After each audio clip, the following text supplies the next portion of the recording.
Crimea Ukraina yang diduduki berada dalam blokade sungguhan. Malam ini, truk-truk tangki bahan bakar tidak berhasil membawa bahan bakar ke Semenanjung. Sehingga sekarang bensin di SPBU tidak bisa dibeli bahkan dengan kupon, karena memang tidak ada bensin sama sekali. Dan malam ini, prediksi para ahli menjadi kenyataan. Angkatan bersenjata Ukraina pada malam tanggal 11 Juni melancarkan serangan terhadap 4 jembatan yang menghubungkan wilayah Kherson dengan Crimea, sehingga sepenuhnya memutus jalur logistik ke Crimea. Secara keseluruhan, sudah 2 minggu berturut-turut Crimea dan Sevastopol yang dianeksasi mengalami krisis bensin yang parah, yang disebabkan oleh serangan angkatan bersenjata Ukraina terhadap koridor transportasi antara Semenanjung dan wilayah Krasnodar di Federasi Rusia.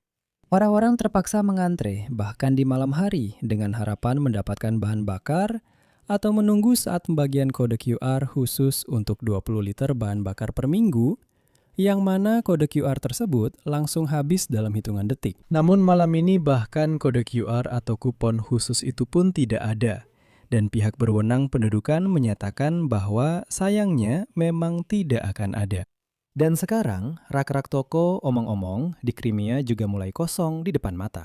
Sementara itu, di Moskow, Vladimir Putin begitu ketakutan dengan serangan drone Ukraina, sehingga untuk pertama kalinya selama masa pemerintahannya, yaitu selama 26 tahun, membatalkan konser di Lapangan Merah pada Hari Rusia, yang dirayakan pada 12 Juni. Tidak akan ada perayaan Hari Rusia, karena pasukan sistem nirawak Angkatan Bersenjata Ukraina tidak mengizinkan orang Rusia untuk melakukannya. Nama saya Alexei Peci, mari kita bahas topik-topik ini bersama-sama. Tapi sebelum kita mulai, saya minta kalian untuk subscribe ke channel YouTube ini, like videonya, tulis komentar apapun dari kalian, dan jangan lupa untuk follow channel Telegram saya, Peci News. Linknya ada di deskripsi video ini. Di sana kami mempublikasikan berita-berita terbaru begitu kami menerimanya. Jadi, pasukan pertahanan Ukraina memutuskan untuk sepenuhnya memblokade Crimea. Dan Angkatan Bersenjata Ukraina pada malam tanggal 11 Juni melancarkan serangan ke 4 jembatan yang menghubungkan wilayah Kherson dengan Crimea. Vladimir Saldo, yang ditunjuk Rusia sebagai apa yang disebut gubernur wilayah Kherson yang diduduki, menyatakan hal berikut, kutipan. Menurut informasi awal, ada kerusakan pada jembatan-jembatan tersebut. Serangan tersebut mengenai penyeberangan di atas kanal Crimea Utara, di daerah Preobrazenka dan Mirny, jembatan jalan raya di arah Perekop-Armiansk, serta jembatan di daerah pemukiman Stavki. Dan menurut data dari saldo ini, hanya dalam semalam sistem pertahanan udara Rusia menembak jatuh 45 drone Ukraina di atas bagian wilayah Kherson yang diduduki. Perlu saya catat bahwa sebelumnya Angkatan Bersenjata Ukraina menyerang penyeberangan yang menghubungkan Henichesk dengan Tanjung Arabat di Crimea. Dan pada 9 Juni, tentara Ukraina menyerang jembatan di Chonhar. Setelah itu, lalu lintas di sana dihentikan. 2 hari sebelumnya, jembatan ini juga menjadi sasaran serangan Ukraina. Jadi, secara umum, kita bisa menyimpulkan bahwa Angkatan Bersenjata Ukraina jelas berusaha untuk sepenuhnya menghancurkan jalur logistik ke Crimea. Pada bulan Mei, Angkatan Bersenjata Ukraina meningkatkan serangan terhadap logistik Rusia di wilayah pendudukan di selatan Ukraina. Dan pada akhir bulan, drone Ukraina secara efektif menguasai jalur R-280 yang oleh orang Rusia yang kotor disebut sebagai Novorossiya. Itulah koridor darat menuju Crimea yang membentang dari Rostov-na-Donu melalui Mariupol dan Melitopol lalu menuju Crimea. Secara resmi, selama 4 minggu di bulan Mei, sekitar 125 truk militer dihancurkan di jalur utama tersebut. Itu yang tercatat secara resmi. Dan di tengah situasi ini, di Crimea benar-benar mulai terjadi krisis bahan bakar.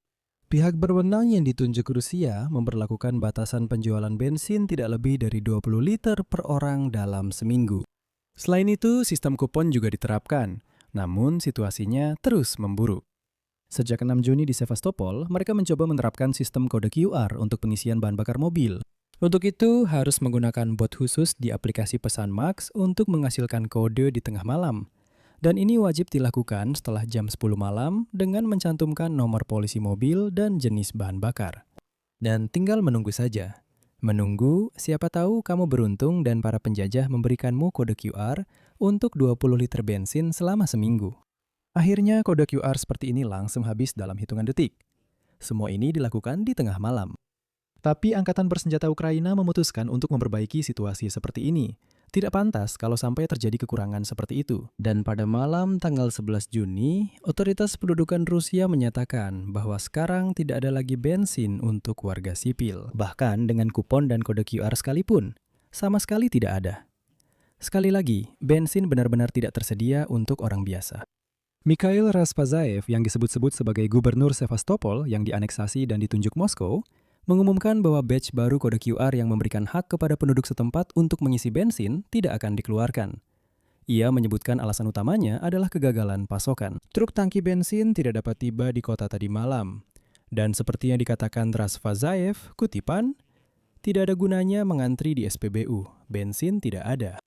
Hari ini, 11 Juni di Sevastopol, bensin hanya diberikan kepada layanan umum, ambulans, aparat penegak hukum, dan transportasi umum.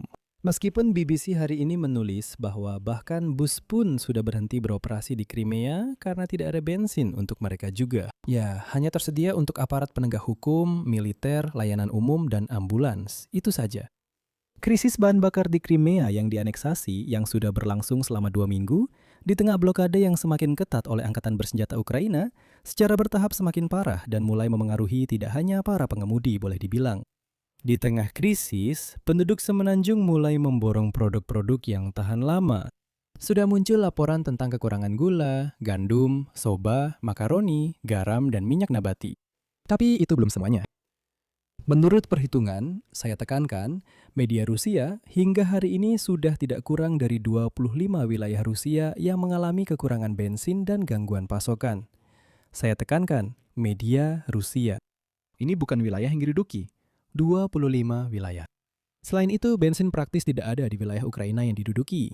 Di Crimea, Sevastopol, Luhansk, Donetsk, Kherson, dan Zaporizhia. Di mana-mana ada masalah. Dan yang paling lucu dari semua situasi ini adalah di Rusia yang memang sering disebut sebagai pom bensin, harga grosir bensin sejak awal tahun ini sudah naik 40%. Jadi, di negara yang disebut pom bensin, bensin justru menjadi barang langka. Dan tentu saja, penyebab utama krisis ini adalah serangan angkatan bersenjata Ukraina terhadap infrastruktur pengolahan minyak. Menurut data Bloomberg, dari Januari hingga Mei 2026, kilang minyak Rusia telah diserang sebanyak 38 kali, dan 16 diantaranya terjadi pada bulan Mei. Ini adalah angka tertinggi selama masa perang. Tingkat operasional kilang minyak di Rusia turun 14% sejak awal tahun, dan tetap sekitar 20% di bawah tingkat sebelum perang. Sekarang, logistik juga menjadi sasaran serangan. Jadi, bahkan jika ada kilang minyak di Rusia yang memproduksi bensin, belum tentu truk tangki bisa sampai ke SPBU dan bensin itu sampai ke tangan orang Rusia yang kotor. Nah, Crimea sudah merasakan itu sepenuhnya. Dan tampaknya Vladimir Putin begitu ketakutan, sehingga untuk pertama kalinya, simak baik-baik. Untuk pertama kalinya selama masa pemerintahannya yang tidak berguna, di Moskow dia membatalkan konser di Lapangan Merah dalam rangka Hari Rusia, yang diperingati pada 12 Juni. Hari Rusia, tapi suasananya jadi suram karena bahkan konser pun tidak akan diadakan. Katanya kami takut, siapa tahu ada drone jatuh di kepala. Tidak akan ada konser.